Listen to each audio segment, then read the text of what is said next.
Hello, a brake job on a Toyota Hybrid. What's the difference?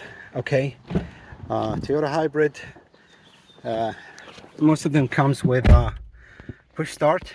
Okay, now the wheel's gonna lock once you shut the door. Okay, what you need to do, you have the keys here. I'm gonna mention a couple of things that you need to do before you start your job, your brake job on a Toyota Hybrid. Okay, double start here. Okay, roll down the window. You need the window to be rolled down, and then shut the system. You're gonna get out and turn the system through, extending your arm through the window. Here, I'm gonna do it.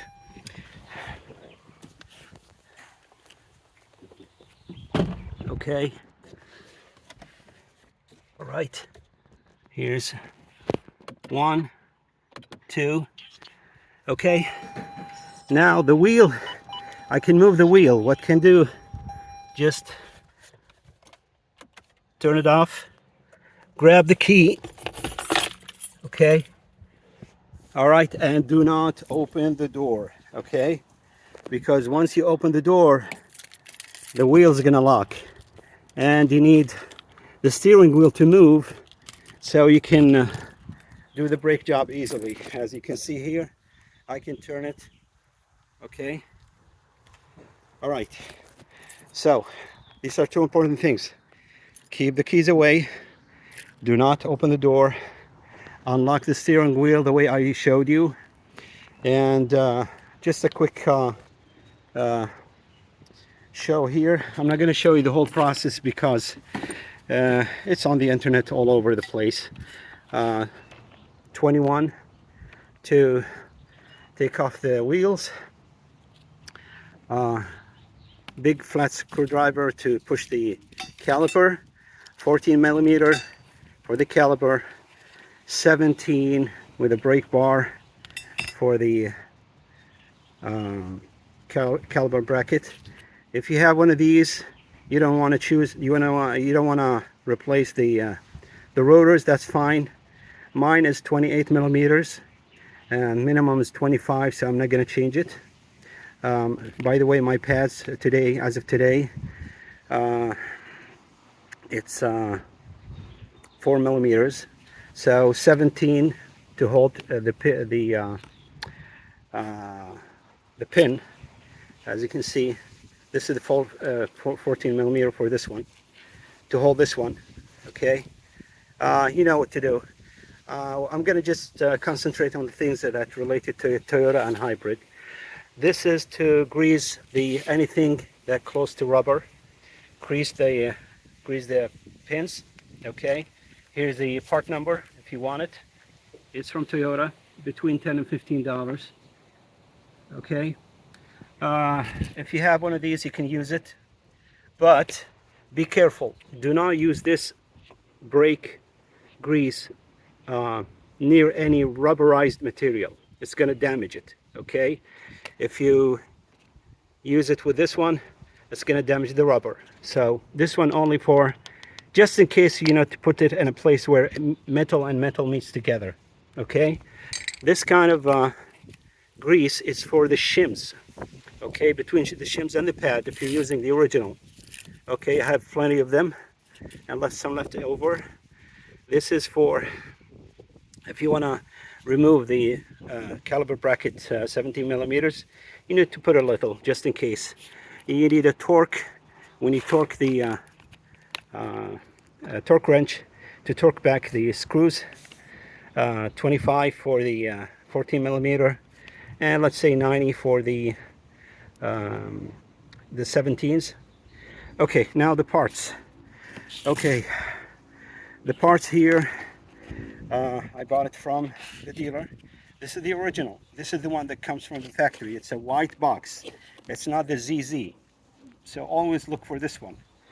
It's not in the red box. It's the original that is used at the factory. Okay.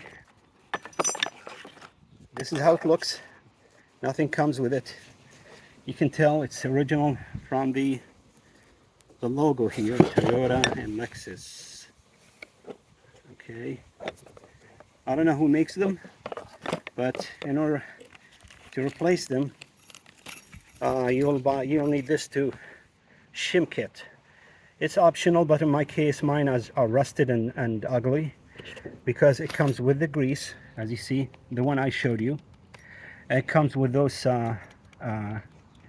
holders. I don't know what they call them. I want to show you the old one. I can't see it. Okay, it has the shims here. A lot of videos explained it, and this is optional too. If you think yours are dirty or rusty, you want to change them, you can buy this kit. It's very expensive, probably $25 for 8 of them. Okay, and that's about it. You need a brake cleaner. You don't need this if you know how to use the screwdriver to push the caliper piston. You're not going to need this. Okay, this is optional. I like to use it and tell how much left in my pads. And as I said, this is just this is from a different Toyota, but when you do those pins, do the one at a time, because you don't want to confuse yourself. The front brakes in this Camry, it's the bottom one. The rear brakes, it's the top one. So only one of them will have this rubber. And you find it worn out, if you have something, and you can use any other Toyota rubbers. These are for my Sienna minivan. It's the same one.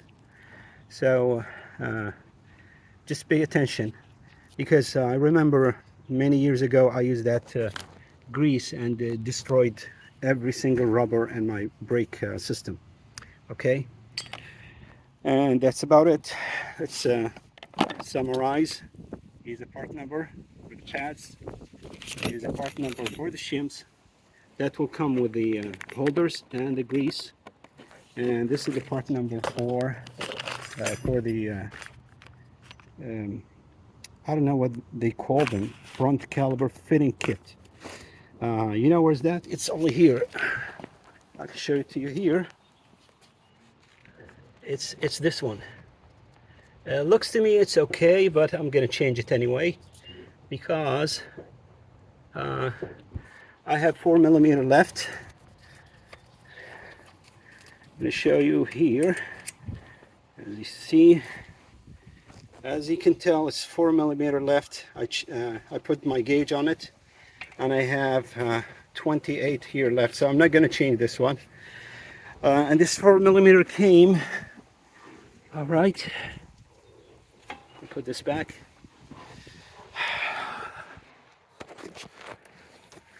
All right, let me show you. I'm going to open the door. Okay. All right, here's my mileage. This is my first brake pads after 5 years, over 500,000 miles. All right, the rest of the job you can find it in any other video. There's a ton of them for the Toyota Camry, but I wanted to note that the hybrid requires a couple of steps before you start the job. Okay, and shout out and thanks to the car care nut. He's the one who gave this advice about the door and unlocking the wheel. And thank you very much. Have a good day.